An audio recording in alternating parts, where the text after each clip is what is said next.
नमस्कार दोस्तों, मैं आपका दोस्त अनिल सोलंकी। मेरे यूट्यूब मंच लाउड जाट वॉइस में आपका स्वागत है। दोस्तों, आज 10 मार्च है और आज के 10 दिन बाद 20 मार्च आएगा। आप सोच रहे होंगे 20 मार्च में ऐसा क्या खास है। खास तो कुछ नहीं है, लेकिन एक पुरानी याद आ गई। 20 मार्च 1739 के दिन दिल्ली के अंदर 1 लाख इनोसेंट शहरियों का कत्ल हुआ था और बड़ी भयानक लूटपाट हुई थी। और ये सब किया था ईरान के सुल्तान नादिर शाह ने। तो आप सोच रहे होंगे कि उस समय का लॉ एंड ऑर्डर प्रशासन कहाँ था। तो उस समय का जो लॉ एंड ऑर्डर और प्रशासन था वो उसके चरणों के अंदर नतमस्तक था। उसका नाम था मोहम्मद शाह रंगीला, लेटर मुगल। मैं आपको पूरी घटना बताऊंगा विस्तार के साथ। आप वीडियो को पूरा देखना। जो भाई अभी अभी चैनल से जुड़े हैं वो सब्सक्राइब कर दे और चैनल को अपने ग्रुप में जरूर शेयर करें और लाइक भी करें और कमेंट भी करें। और जब ये सारी घटना घटी 20 मार्च 1739 को ये घटना घटी, उसके ठीक 57 दिन के बाद, नोट कीजिए, उसके ठीक 57 दिन के बाद वही सब नादिर शाह के साथ हरियाणा के अंदर हुआ जो उसने दिल्ली के अंदर दिल्ली के शहरियों के साथ किया था, वही उसके साथ हरियाणा के आम नागरिकों ने किया। और ये सब कैसे हुआ ये आज के वीडियो में मैं आपको बताऊंगा।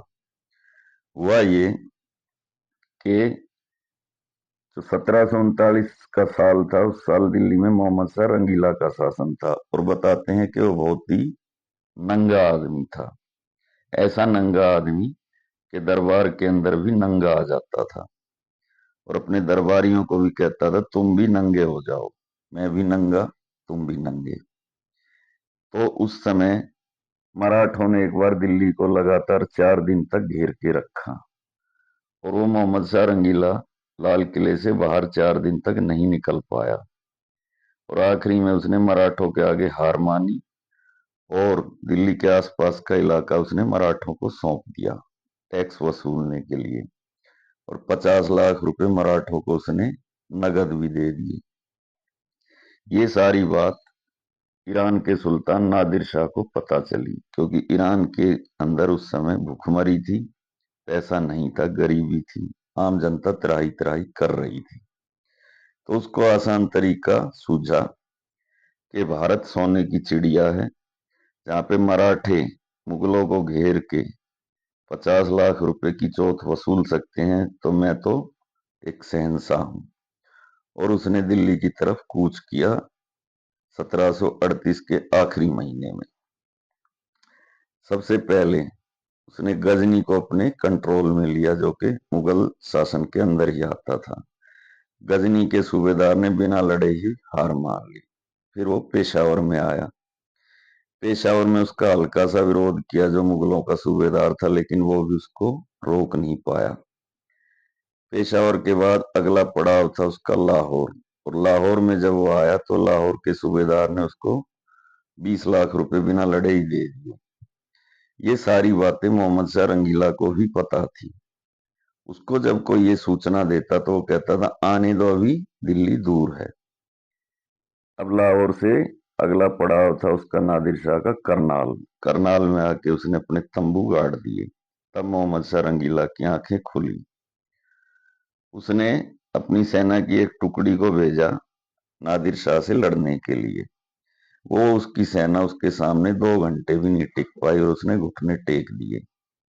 जब घुटने टेक दिए तो उसका एक दरबारी, जिसका नाम था एतमादुल मुल्क, मोहम्मद शाह रंगीला का एक दरबारी, वो जाता है नादिर शाह के सामने हाथ जोड़ के कहता है, हे शहंशाह, हम आपको 50 लाख रुपए की रंगदारी चौथ देने के लिए तैयार हैं।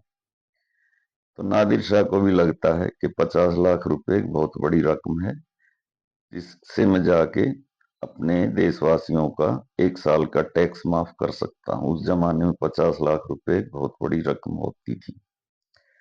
मगर मुगल दरबार का ही एक और दरबारी सेनापति, जिसका नाम था सादत खान, वो रात को जाकर नादिर शाह के कान में फूंक मार देता है और कहता है कि 50 लाख तो बहुत छोटी रकम है, अगर आप दिल्ली में जाएंगे तो आपको 50 करोड़ रुपए मिलेंगे। और नादिर शाह अपना इरादा बदल देता है। वो एतमादुल मुल्क को कहता है, अपने बादशाह को करनाल भेजो, मैं उससे 1 to 1 बात करूंगा। अगले दिन मोहम्मद शाह रंगीला खुद चल के करनाल आता है और करनाल के अंदर नादिर शाह उसको गिरफ्तार कर लेता है और गिरफ्तार करके दिल्ली तक उसको अपने साथ लेके आता है और दिल्ली के अंदर शालीमार बाग में ले जाके उसको आजाद कर देता है और आजाद करके कहता है, अब तू लाल किले में जा और मेरे लिए स्वागत की तैयारी कर। तो मोहम्मद शाह रंगीला शालीमार बाग से लेके लाल किले तक लाल कालीन बिछवाता है और उस पे फूलों की बारिश करवाता है और इस तरह से नादिर शाह लाल किले के अंदर पहुंचता है और जो मोहम्मद शाह रंगीला के रहने की जगह थी दीवाने खास, उसमें जाके अपना डेरा जमाता है और मोहम्मद शाह रंगीला को लाल किले के अंदर ही एक जगह असाड बुर्ज, जो कि यमुना की तरफ होती थी, वहां पे रहने के लिए एक कमरा दे देता है। यही नहीं करता, वो अपने बेटे की शादी करता है मोहम्मद शाह रंगीला की बेटी से। इसके अलावा जो उनका हरम था मुगलों का, उसके अंदर वो रोज जाता था। 57 दिन वो लाल किले में रहा और मोहम्मद शाह रंगीला के सामने ही उसकी इज्जत को तार तार करता था। तो जब वो लाल किले के अंदर रुका हुआ था और उसके सैनिक पूरी दिल्ली में फैले हुए थे और वो जनता के साथ लूटपाट कर रहे थे, दुर्व्यवहार कर रहे थे, तभी अचानक दिल्ली में एक अफवाह उड़ी और ये अफवाह उड़ी कि मोहम्मद शाह रंगीला ने रात को नादिर शाह का कत्ल कर दिया। तो जब ये अफवाह उड़ी तो जनता के अंदर अचानक से एक ताकत आ गई और जनता ने उनके सैनिकों पे हमले करने शुरू कर दिए और उनके कुछ सैनिकों को जनता ने पीट पीट के मार भी डाला।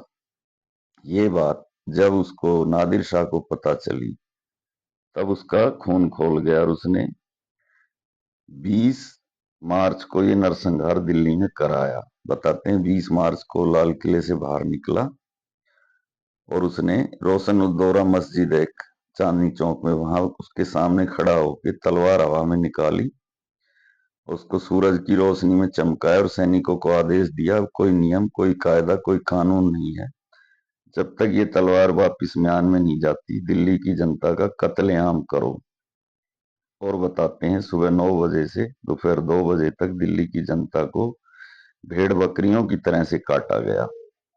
औरतें अपनी इज्जत बचाने के लिए कुओं में कूद गई, बच्चों तक को नहीं बख्शा गया, दिल्ली की नालियां खून से भर गई और सड़कों पर लाशें ही लाशें पड़ी हुई थी। उस समय जो यहाँ का कोतवाल था पुरानी दिल्ली का, दरियागंज दरियागंज थाने का जो कोतवाल था, वो जाके उसके पैरों में गिर के गिड़गिड़ाया, नादिर शाह के पैरों में गिर के गिड़गिड़ाया और उससे कहा, रहम जहां पनाह, दिल्ली में अब कोई जिंदा नहीं बचा है, ये लाशों का शहर बन चुका है।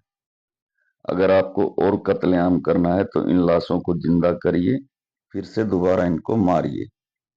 तब उसको कुछ रहम आया और उसने अपनी तलवार वापिस म्यान के अंदर रखी। उसके बाद उसने, बताते हैं, जमा मस्जिद के अंदर अपने नाम का खुतबा पढ़वाया, टकसाल में अपने नाम के नादिर शाही सिक्के डलवाए और अपने को दिल्ली का सुल्तान घोषित किया और वो 57 दिन तक दिल्ली का सुल्तान रहा। फिर उसने, बताते हैं, मोहम्मद शाह रंगीले को जिम्मेदारी सौंपी दिल्ली को लूटने की। उसने, मोहम्मद शाह रंगीले ने अपनी ही जनता को अपनी ही सेना के द्वारा लुटवाया। एक एक घर को लूटा, एक एक घर का बरामदा खोदा गया, एक एक घर की दीवारें तोड़ तोड़ के धन निकाला गया और जब वो यहां से गया, बताते 15 करोड़ रुपए का माल उसके पास था। उसके पास सोने चांदी के सिक्के, मयूर सिंहासन, कोहिनूर हीरा, और बताते हैं उसके सैनिकों ने जो लूटा वो अलग था और 15 करोड़ रुपए खुद नादिर शाह के पास थे।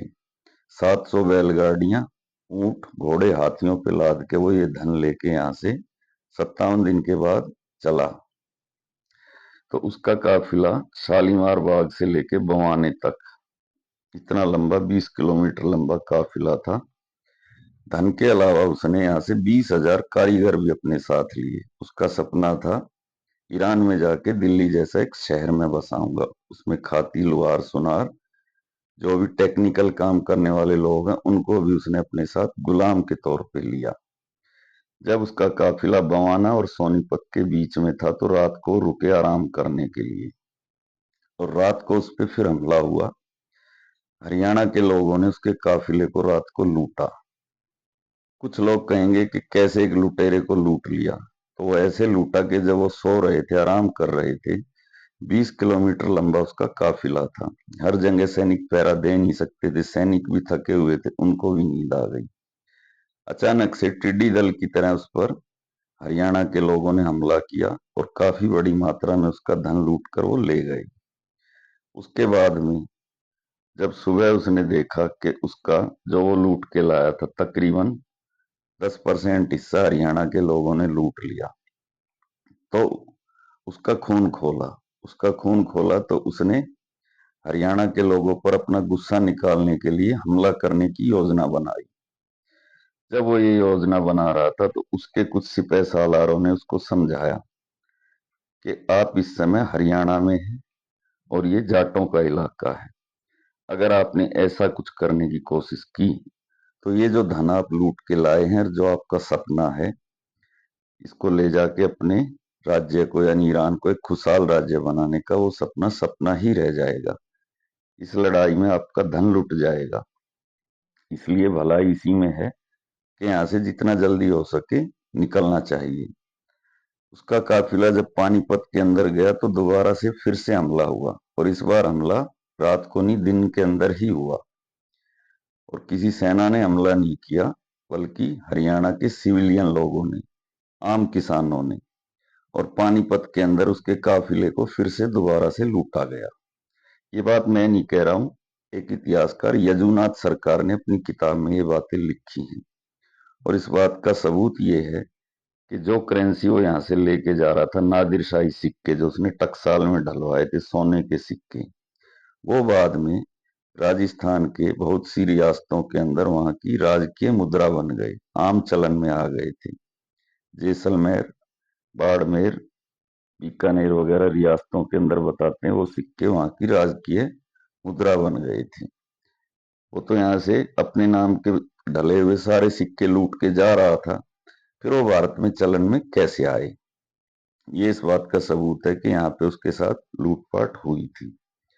तो वो नादिर शाह जिसने दिल्ली के अंदर लाखों इनोसेंट शहरियों को लूटा, कत्लेआम करवाया और मुगलों की इज्जत आबरू को तार तार किया, उसको हरियाणा के अंदर 2 बार लूटा गया।